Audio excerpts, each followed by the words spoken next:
लखनऊ से बड़ी खबर। योगी सरकार के दूसरे कार्यकाल में कई अफसर इधर से उधर होंगे। अब नए सिरे से अफसरों की तैनाती की सुगबुगाहट सामने आ रही है। विधान परिषद चुनाव की आचार संहिता हटते ही हलचल बढ़ जाएगी।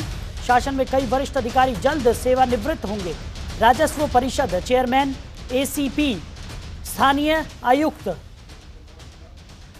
एसीएस ऊर्जा और उद्यान के पद खाली हो रहे हैं। कई जिलों में सचिव स्तर के अधिकारी तैनात किए जाएंगे और हटाए भी जाएंगे। एक ही विभाग में लंबे समय से अधिकारी जो डटे हुए हैं उन्हें भी हटा दिया जाएगा। 10 जिलों के डीएम भी हटाए जा सकते हैं।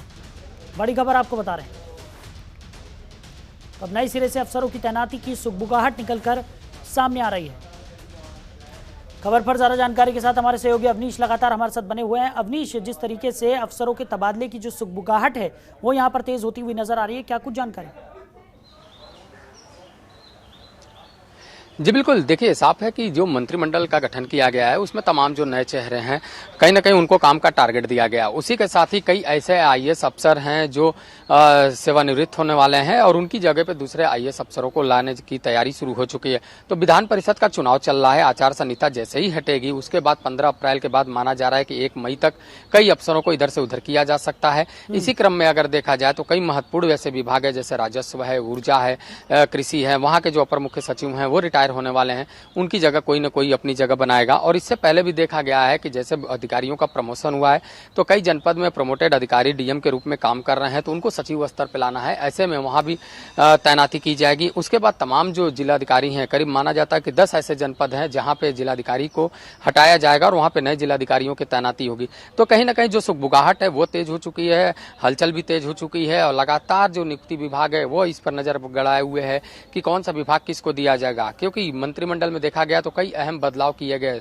17 के मुकाबले 22 में कई नए चेहरों पर भरोसा जताया गया।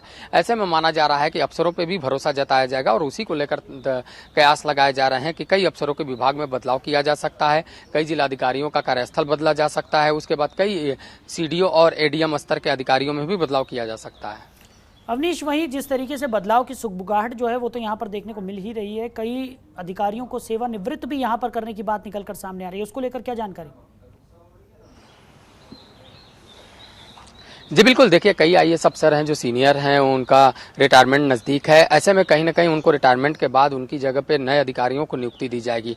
उसी क्रम में वरिष्ठता और योग्यता दोनों को आधार बनाया गया है और उसी आधार के क्रम पे अधिकारियों की नियुक्ति होगी। अगर बात करें तो खासतौर पर अगर राजस्व के चेयरमैन पद पर किसी न किसी की तैनाती होगी, ऐसे में वो महत्वपूर्ण विभाग माना जाता है, उसमें सीनियर और योग्य अधिकारी को ही तैनाती दी जाती है। अगर ऊर्जा की बात करें तो ऊर्जा अहम विभाग है, सरकार के एजेंडे में वो शामिल है, तो उस एजेंडे को पूरा करने के लिए सीनियर आईएएस की जरूरत होगी। तो वहां भी अभी फिलहाल नजर है कि कौन आईएएस वहां पे अपनी जगह ले पाता है। अगर एसीपी की बात करें तो कृषि विभाग में जो अपर मुख्य सचिव हैं उनकी भी जगह कोई न कोई लेगा, क्योंकि किसानों को लेकर बड़ा टारगेट है योगी सरकार के पास। ऐसे में माना जा रहा है कि कहीं न कहीं वहां भी योग्य और वरिष्ठ आईएएस की तैनाती होगी। तो इसी क्रम में देखा गया है कि कई ऐसे विभाग हैं जहां पे कई अधिकारी तैनात किए जाएंगे। तो पहले ही माना गया है कि इधर से उधर अधिकारियों को किया जा सकता है और तमाम जो जिलाधिकारी हैं उनके कार्यक्षेत्र में बदलाव किया जा सकता है। अब देखने वाली बात होगी कि विधान परिषद का जब चुनाव हो जाएगा, जब आचार संहिता लग जाएगी, तो किस क्रम में कौन कौन अधिकारी अपनी जगह बनाने में सफल साबित होता है।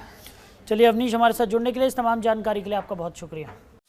खबरों के निष्पक्ष विश्लेषण के लिए सब्सक्राइब करें Jantantra TV and press the bell icon. Never miss any update.